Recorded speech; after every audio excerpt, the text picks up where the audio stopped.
மாற்று மதத்தவர்களை நான் இஸ்லாம் பற்றி சொல்லும்போது காட்டுவாசிகள் இருக்கிறாங்களே, காட்டுவாசிகள் இவர்களை பற்றி இதில் உதாரணம் போட்டுக்கிறாங்கன்னு சொன்னால் எஸ்கிமோஸ் அப்படின்ற உதாரணம் போட்டுக்கிறாங்க. போன்றவர்களுக்கு உதாரணம் சரியாக தெரியாது. அல்லாஹு தாலா வணங்க தகுதியானவன் என தெரியாத நிலையில் மரணம் அடைகிறார்களே, அவர்களின் நிலை என்ன என நம்மிடம் கேட்டால் நாம் என்ன சொல்வது அப்படின்றது.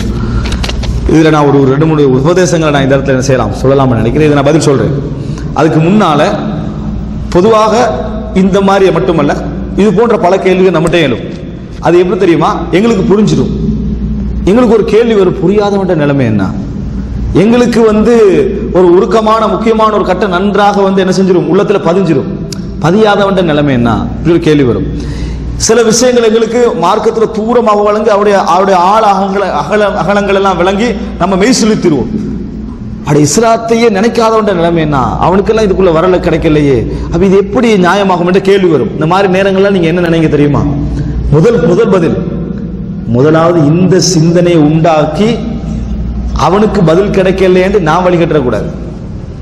முதலாவது ஞாபகம் வச்சுக்கோங்க. எப்படி சைத்தான் அதை உண்டாக்குவான் பாத்தி, அவனுக்கு இந்த சான்ஸ் கிடைக்குமா, இவனுக்கு இது விளங்க வாய்ப்பு இருக்குதா, அவன் நிலையை பாரு, இல்லை இது எப்படி நீதியாக இருக்கும், எல்லாருக்கும் விளங்கினாத்தான் அது நீதியாக இருக்கும் என்று என்ன நடக்கும் தெரியுமா, அல்லாஹ் நம்மளுக்கு தந்த விளக்கத்தை விட்டு போட்டுட்டு வெளியே போயிடுவோம். இப்படி நிறைய போனவர்கள் இருக்கிறார்கள். உதாரணமாக ட்ரெஸ்ல அபாயாவை உடுத்து முறையாக மறைச்சி முறையாக வாழக்கூடிய பெண்களுக்கும் இந்த சைத்தான் சிந்தனை என்ன செஞ்சுக்கிறான் போட்டிக்கிறேன். எப்படி போடாதவர்கள் ஒழுக்கமாக இருக்கலையா, அவங்க சரியா கரெக்டா இருக்கிறாங்களா இல்லையா, அது அவங்களுக்கு எப்படி இந்த விளக்கம் வரும், இதை உடுத்தா தான் மறைக்கலாம், நம்ம பேணுதலாக வாழலாம் என்ற விளக்கம் எப்படி வரும், அவங்களும் பேணுதலா இருக்கத்தானே செய்யறாங்க என்று சிந்திச்சு அவர்களுடைய பக்கம் இறங்கி இதை அகற்றி கொண்டவர்கள் என்ன செய்யறாங்க இருக்கிறாங்க. இது சைத்தான் சில பொழுது நம்மளுக்கு இதை பயன்படுத்த கேள்வி பிழை அல்ல, ஆனா சைத்தான் இதை என்ன செய்வான் சில பொழுது நன்றாக பயன்படுத்துவான். முதலா புரிஞ்சுங்க, எனது ரப்பும் இதை விளங்காதவனுடைய ரப்பும் அல்லாஹ், எனது ரப்பும் இதை விளங்காதவனுடைய ரப்பும் அல்லாஹ். எனக்கு அல்லாஹ் விளக்கம் தந்தானா முதலா ஃபஹ்மதில்லா, அல்லாஹ்வை புகழ்ந்துட்டு நம்ம அதுல இயன்ற அளவுக்கு எங்களுடைய விளக்கத்தை பயன்படுத்தி எங்களை காப்பாற்றி கொண்டு போக முயல வேண்டும். விளங்காதவர்களுக்கு ஏன் விளங்கவில்லை என்பது சில பொழுது எங்களுக்கு விளங்காம இருக்கலாம். எப்படி விளங்காதவர்களுக்கு ஏன் விளங்கவில்லை என்பது சில பொழுது எங்களுக்கு விளங்காம என்ன செய்யலாம் இருக்கலாம். எங்களுக்கு விளங்கலை எடுத்துக்காக வேண்டி எங்களுக்கு கிடைச்ச விளக்கத்தை விட்டுட்டு போயிடக்கூடாது. ஏன் அவர்களுக்கு விளங்க இல்லை என்பது எங்களுக்கு விளங்கலை எடுத்துக்காக வேண்டி எங்களை விளக்கத்தை என்ன செய்யக்கூடாது விட்டு விட்டு போய்விடக்கூடாது. இதுல மிகவும் கவனமாக இருக்க வேண்டும். இது நம்ம உலகத்துல சரியா செய்வோம். உலகத்துல ஊர்ல ஒரே வகுப்புல படிச்சிருப்போம், ஒரே மாதிரி பிசினஸ்ல இறங்கியிருப்போம், நம்ம ஒரு மாதிரியா முன்னேறிட்டு போயிருப்போம். எங்களுக்கு ஒரு சிந்தனை வரும், எல்லாரும் ஒன்றா தான் படித்தோம், இன்னும் சொல்ல போனால் அவன்லாம் முந்தி வந்தவங்க, நான் இந்த பிஸ்னஸில் எப்படியோ திறமையாக முன்னேறிட்டேனே, இவங்களுக்கெல்லாம் ஏன் விளங்கலை அப்படின்ட்டு சிந்தனை வரும். அதுக்காக உங்களோட பிஸ்னஸ் விட்டு போய் அவனோட போய் சேர்ந்துருவீங்களா, சேர மாட்டீங்க. சரி நம்மளுக்கு தந்தது நம்ம டெவலப் பண்ணிட்டு போயிட்டு தான் இருப்போம். எதுல பின்னுக்கு வந்துடும் தெரியுமா, மார்க்க விஷயத்தில். உலக விஷயத்தில் எவனுக்கு விளங்காட்டியும் பரவாயில்ல, நம்மளுக்கு விளங்கிட்டா அல்ஹம்துலில்லாஹ்னு என்னது அந்த பகுதியில் போய்கிட்டே இருப்போம். ஆனா உலக விஷயத்தில் மட்டும் ஒரு பெரிய சிந்தனை எடுத்து அவனுக்கு விளங்காத இவனுக்கு விளங்காத இது எப்படி சமனாக இருக்கும். அப்ப உதாரணமாக இப்ப அரபு உலகத்துல இஸ்லாம் வந்திருக்கிறது, அரபு உலகத்துல இஸ்லாம் வந்திருக்கு. அரபு தெரிஞ்ச மக்களுக்கு என்ன சிந்தனை வரும், நம்ம ஓதுறோம் விளங்குது, நம்ம கண்ணீர் வடிக்கிறோம். அரபு தெரியாத மக்களுக்கு இது விளங்காது, இது எந்த வகையில நீதியா இருக்கும் என்று எவன் விட்டு போக கூடாது. அரபு தெரிஞ்சு விளங்கி அழுகிறானே அவன் என்ன நினைச்சிட கூடாது, இது சமனான மார்க்கம் அல்ல அப்படின்னு வெளியே போயிடக்கூடாது. நீ என்ன நினைக்கணும்னா உனக்கு அல்லாஹ் அருளையும் சந்தர்ப்பத்தை தந்திருக்கிறான், சந்தோஷமா என்னது முன்னேறிட்டு போ. விளங்காதவனுக்கு ஏன் விளங்கவில்லை என்பது சில பொழுது உனக்கு விளங்காம என்ன செய்யலாம் இருக்கலாம். இது முக்கியம். இது அல்லாஹ் சில பொழுதுல சோதனைக்காக தருவான்.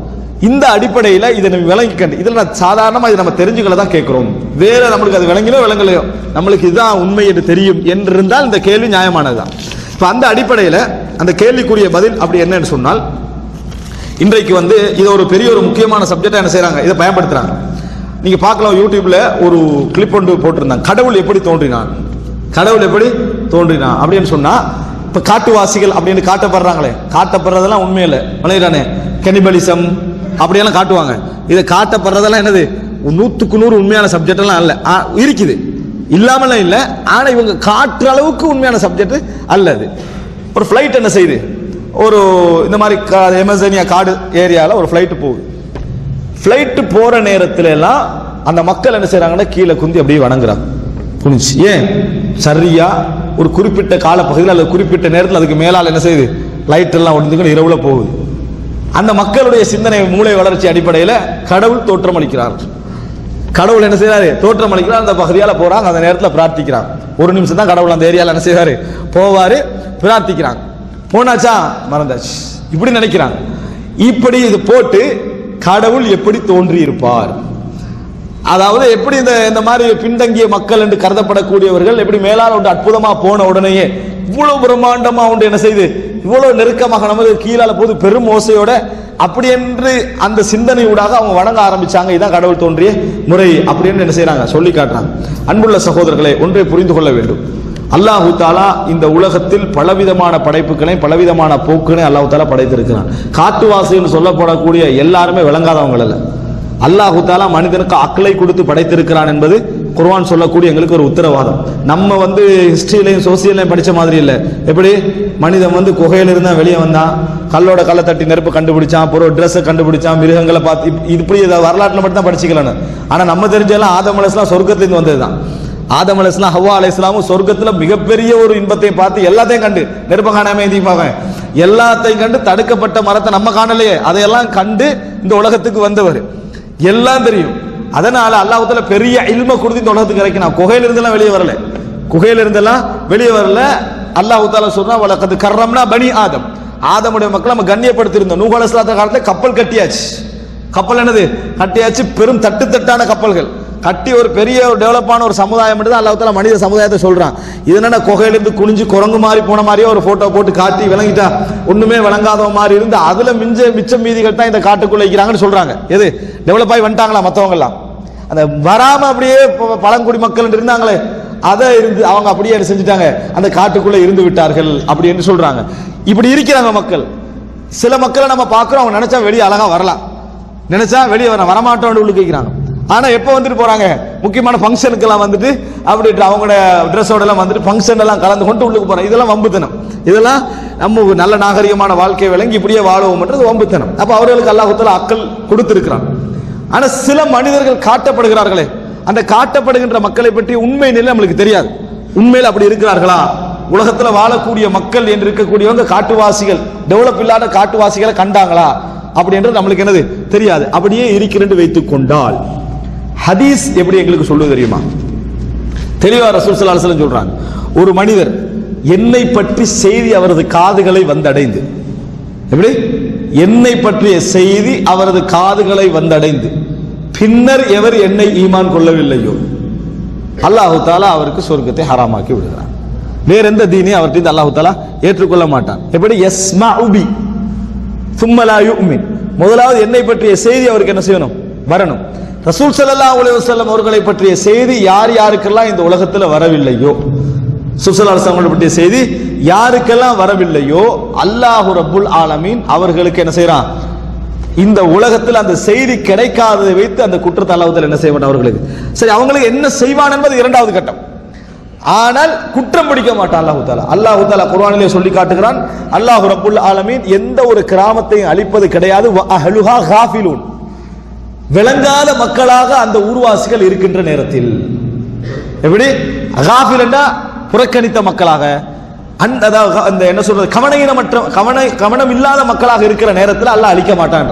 எப்படி அல்லாஹ் தஆலா சொல்லி காட்டுற அழகான ஒரு வசனம், அஹ்லுஹா காஃபிலூன், பராமுகமான விளங்காத மக்களாக இருக்கிற நேரத்தில் அல்லாஹ் தஆலா அந்த ஊரை அழிக்க மாட்டான். அப்ப அல்லாஹ் தஆலா ஒரு சமுதாயத்துக்கு செய்தி போய் சேராத அமைப்பில் ஒரு சமுதாயம் இருந்து விளங்காத மக்களாக ஒரு சமுதாயம் இருந்தால் அல்லாஹ் ஒரு நாள் அந்த சமுதாயத்தை என்ன செய்வதில்லை? தண்டிக்க போவது இல்லை. அப்படின்னு அவங்க நாளை வறுமையில அல்லாஹ் மன்னிச்சிருவானா? நரகத்தில் நுழைச்சிருவானா? சொர்க்கம் நுழைத்து விடுவானா? இது சம்பந்தமாக சில ஹதீஸ்களை இஸ்லாமிய அறிஞர்கள் சொல்கிறார்கள். ஹாக்கிம்ல, அதே போல சஹீஹ் இப்னு ஹுஸைமால எல்லாம் வருது. என்ன, நாளை மறுமையில் இது போன்றவர்களுக்கு அல்லாஹு தஆலா ஒரு சோதனை வைப்பான். எப்படி இது போன்றவர்களுக்கு அல்லாஹு தஆலா பிரத்யேகமான ஒரு சோதனை வைப்பான் என்று. ஆனா அந்த செய்திகளுடைய தரம் பலகீனமானது.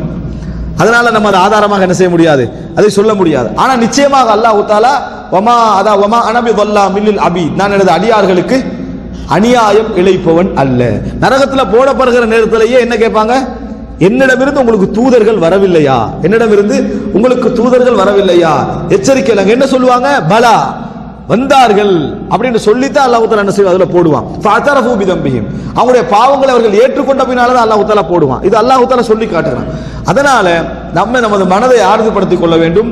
செய்தி தெரியாமல் நிராகரித்தவர்கள் அல்லது செய்தி தெரியாமல் ஒன்று அப்படியே இருந்தவர்கள் யாரையும் அல்லாஹ் ரப்புல் ஆலமீன் தண்டிப்பது கிடையாது, அவங்களுக்கு நிர்பந்தமும் கிடையாது. செய்தி போய் அவர்களுக்கு சேரவில்லை என்று சொன்னால், செய்தி போய் அவர்களுக்கு சேரவில்லை என்று சொன்னால் சரி, இப்ப என்ன கேட்பாங்கன்னு சொன்னால், அவர்களுக்கு இப்ப காட்டுவாசிகள் சொல்லப்படுற எல்லாருக்கும் ஒரு தனி லாங்குவேஜ் சொல்லி வச்சுக்கிறாங்க. அவங்களுக்குன்னு ஒரு மொழி இருக்கிறது, அதுல பேசலாம், அதை படிச்சவங்க இருக்கிறாங்க, அதை பல்கலைக்கழகங்களில் படிச்சவங்க இருக்கிறாங்க, அவங்க பேசலாம் சொல்லி வைத்திருக்கிறாங்க. அப்படியே எடுத்துக்கணும்னா என்ன, அந்த மொழியில பேசி தெரிந்தவர்கள் முஸ்லிம்கள் இருந்தால் அவர்களுக்கு போய் என்ன செய்யலாம், இந்த விஷயத்தை எடுத்து சொல்லக்கூடிய அமைப்பு என்ன செய்யலாம், இருக்கலாம். ஆனால் எனது தனிப்பட்ட நம்பிக்கை, இந்த உலகத்தில் சொல்லி காட்டப்படுற அமைப்புல காட்டுவாசிகள் இல்லை. இது தனிப்பட்ட நம்பிக்கை. எப்படி இப்ப சொல்றாங்களே, ஒரு விதத்துல காட்டுறாங்களே ஒரு பயங்கரமான ஒரு அமைப்புல, இந்த அமைப்பில் ஒன்றுமே விளங்காத அமைப்புல சொல்ற காட்டுவாசிகள் இல்லை என்பதுதான் எனது கருத்து. பொதுவாக டார்வினிசத்தை உறுதிப்படுத்துவதற்கான திரைமறைவில் நடக்கக்கூடிய ஒரு திட்டமிடல் தான் என்பது எனது தனிப்பட்ட ரீதியான கருத்து. டார்வினிசத்தை உறுதிப்படுத்தணும்னா குரங்கு மாதிரி 10 பேரை காட்டணும். அதை தவிர இதுல ஒரு உண்மை இருப்பதாக எனக்கு தெரியல. அல்லாஹு ஆலம். ஏன்னா நம்ம அந்த துறையை தெரிச்சு உள்ளவங்க அல்ல. அதான் எனக்கு தனிப்பட்ட ரீதியான கருத்து. சுருக்கமாக இதான் பதில்.